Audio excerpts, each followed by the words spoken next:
Please turn to section 1.5 of the required written modules. This lecture will cover transformations of functions.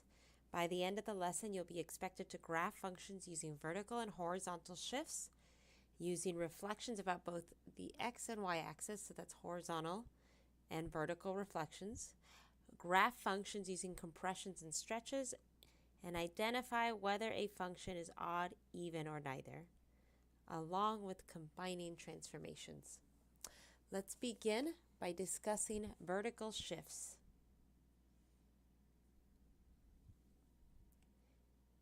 Given a function,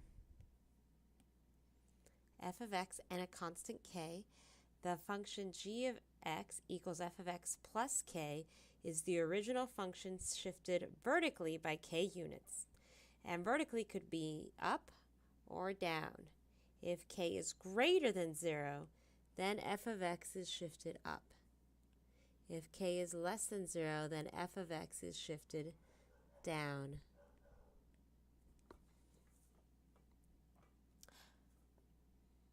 Let's look at example 1. Below is a graph of f of x equals x squared. Sketch a graph of g of x equals f of x plus 2 and h of x equals f of x minus 3 using this table. So let's start by filling in this table of values and use this table to sketch our translations.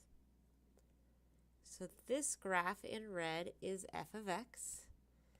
Of course, this vertical axis is the y-axis, and this horizontal axis is the x-axis. What does g of x actually do to f? It takes the output value of f of x and adds 2. So that's fairly straightforward.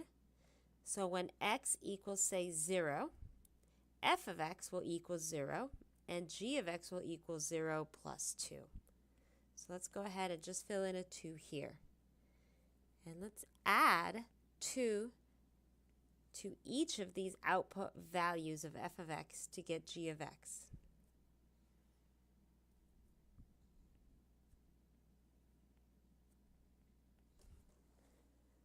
Now let's see what happens to our graph of h of x. Notice that h of x takes the output of f of x and subtracts 3 from it.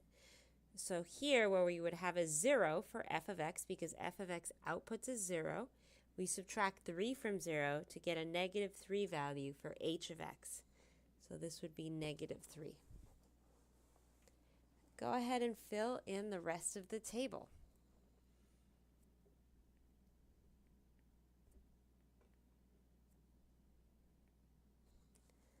Now let's go ahead and use this table to sketch our 2 translations. So I'm going to sketch g of x in blue. 6 and 11 are a little high. I don't actually have these outputs, so I'm just going to sketch these 3 points. So these ordered pairs are negative 1, 3, 0, 2, and 1, 3.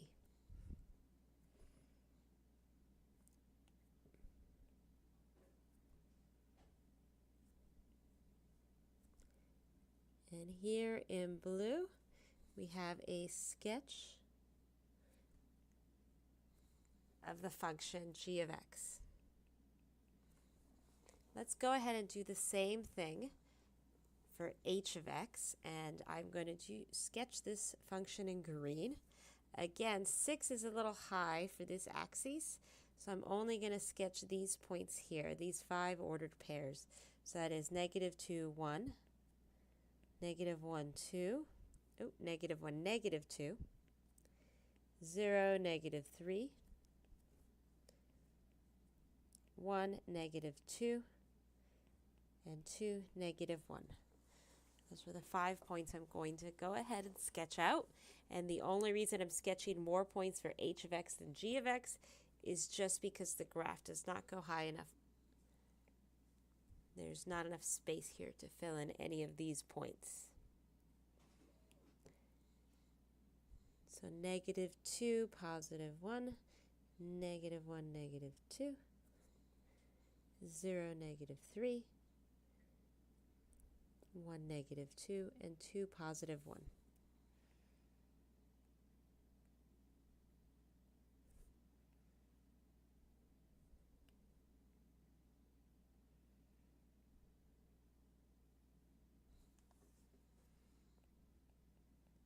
Now that we've sketched our graphs, let's see what this did visually to our graph.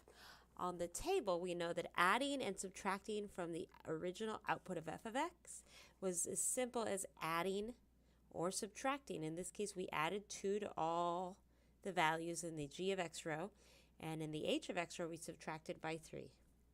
Visually, we added 2 to each point. Notice at this point, 0, 1 was shifted by 1, 2 units vertically to get to g of x. But in order to get to h of x, we had to shift 1, 2, 3 units down vertically. This is representative of the positive 2 and the negative 3 that were added to the output of f of x.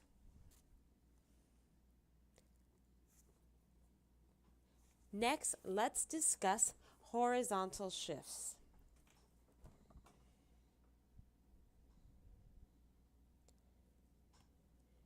Given a function f of x and a constant h, the function g of x minus h is the original function shifted by h units. If h is less than 0, then f of x will shift left.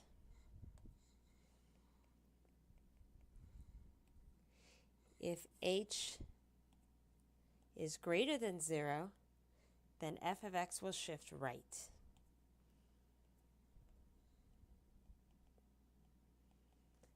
Let's take a moment to discuss what I mean by less than 0 and left and greater than 0 and right, because this can often be a little bit confusing once you work out the algebra. So here in purple, let's discuss the case where h is less than 0.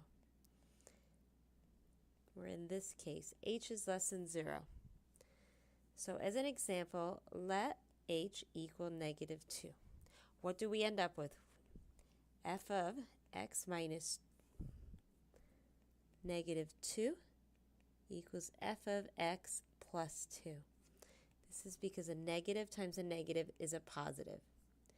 So in the less than 0 case, it will often look like a positive number. Don't let this deceive you. If you rewrite this as subtraction of a negative number, you'll notice that h is indeed negative, so we're in the h is less than 0 case. Now let's see what this looks like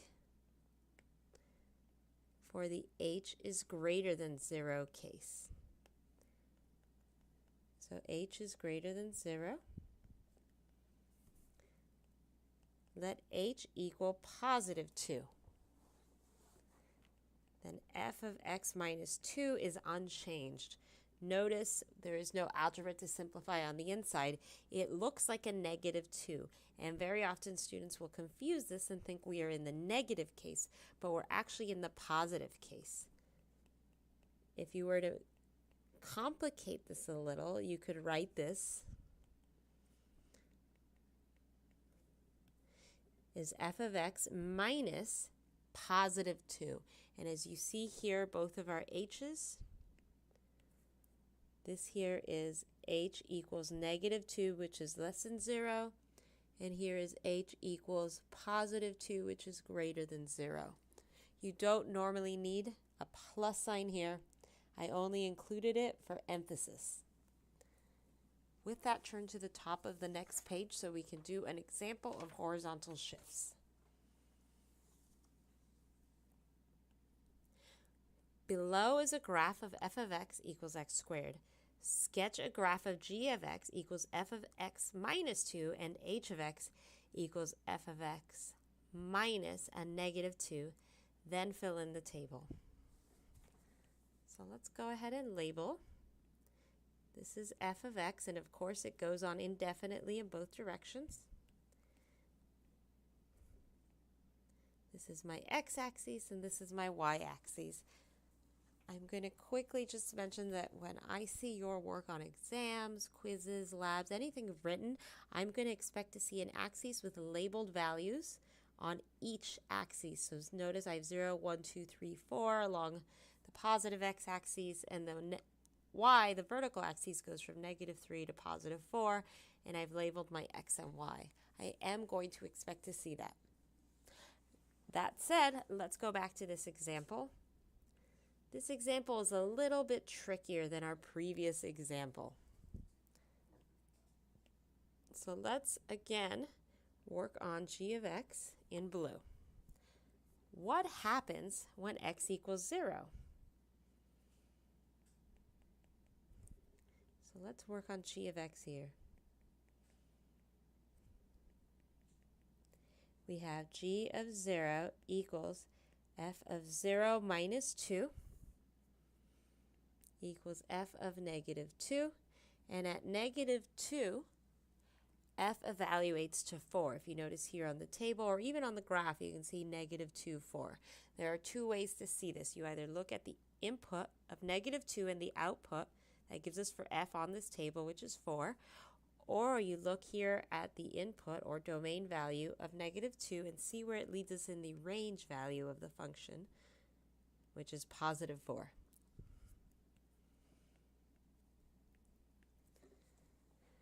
So let's go ahead and do the same thing for h of x here in green. We have h of 0 equals f of 0 minus -2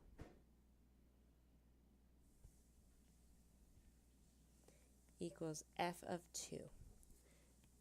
Notice we ended up with a positive here versus a negative here. At 2, we also end up with 4.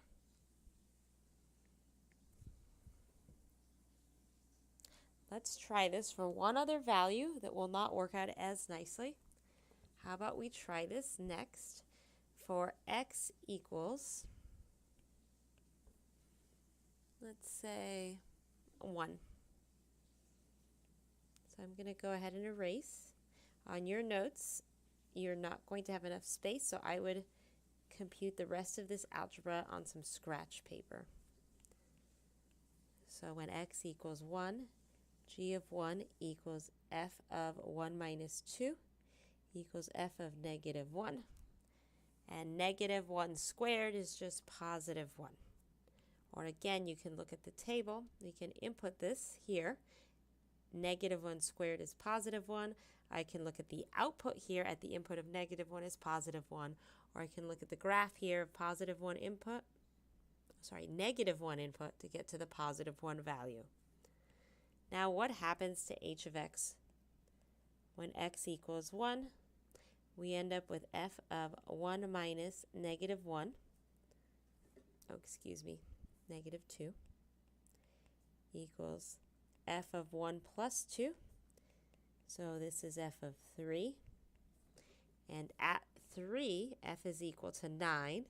Or you can think about this plugging in a 3 here. 3 squared is 9. Or if we look here at the +3, it's not visible on the graph, but that would be where the 9 would go. So here I have a 9, and here I have a 1. Please pause the video now and work out the algebra for the rest of these values on your own on some scratch paper.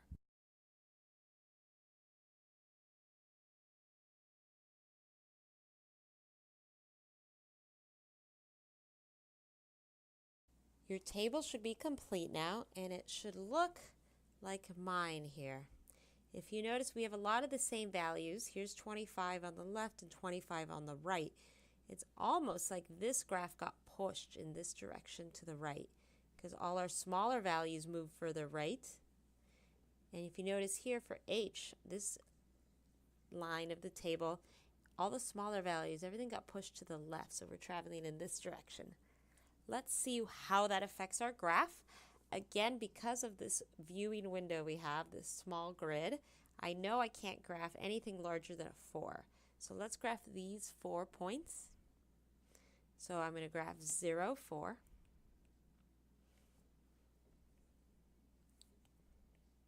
Next, I'm going to graph 1, 1. I'm going to graph 2, 0, and 3, 1. And then by symmetry, I know a parabola is symmetric about its axis of symmetry. In this case, it's x equals 2, and this should be a review from algebra. So aside, if this doesn't sound familiar, go ahead and review axis of symmetry for parabolas. Due to that symmetry, I know that at x equals 4, I'm going to have an output of 4. So I can go ahead and put in a point here. And now let's finish sketching in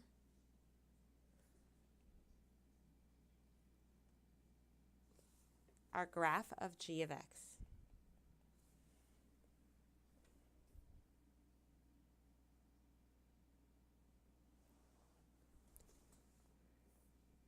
Next, let's look at h of x. And again, I'm only going to sketch these points here from x equals -3 to x equals 0, since 9, 16, and 25 are not visible on this grid.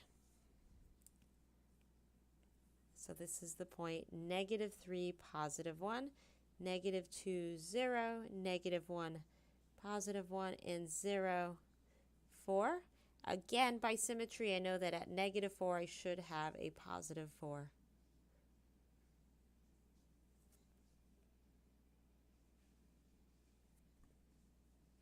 And this is h of x. What happened to our graph versus our table?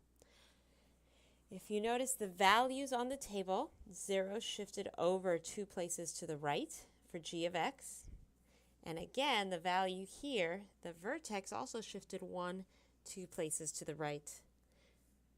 And we are in the h is greater than 0 case here. Now for h of x, if you notice this 0 from f shifted 2 places to the left, 1, 2. So if we look at our vertex at 0, 0, it went 1, 2 to the left.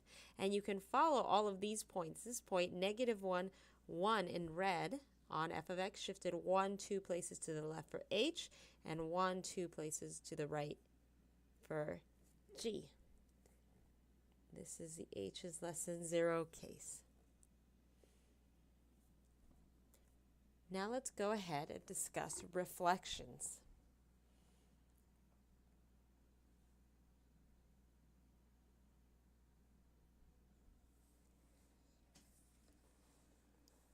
Given a function f of x, the function g of x equals -f of x is a vertical reflection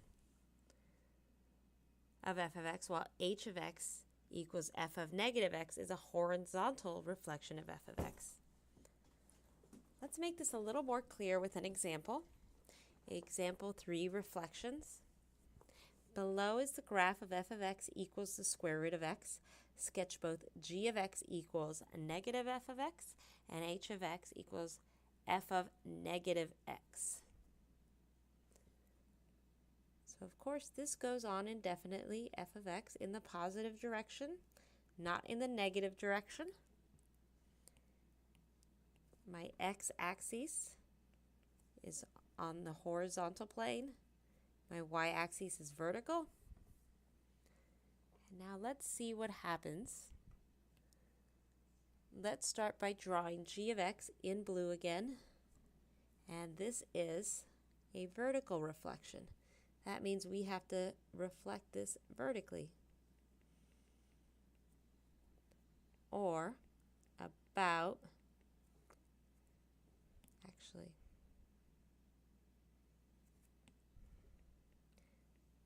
vertical, aka about the x-axis. So here I can see at 1, I have the point 1, so I'm going to go ahead and sketch that here. At 2, if you can see these tiny small squares on your notes, I know they are there, but they might not have printed on the modules. I'm like 1, 2 tiny squares above positive 1. So I'll go 1, 2 tiny squares below negative 1. And this is the graph of g of x. Now let's see what happens with h of x. This is a horizontal reflection. So what does that look like? This is horizontal.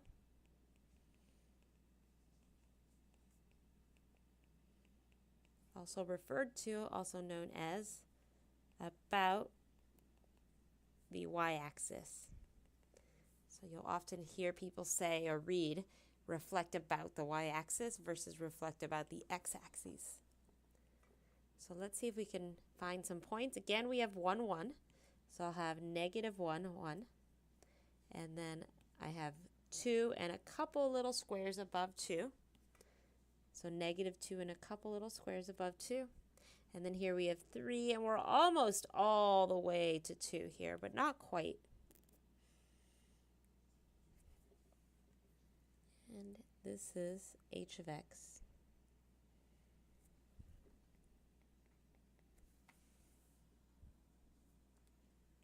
So this is our original graph. This is the vertical reflection, or the reflection about the x-axis. Here is the horizontal reflection, or the reflection about the y-axis. The remainder of this section will be covered in a second part of this video.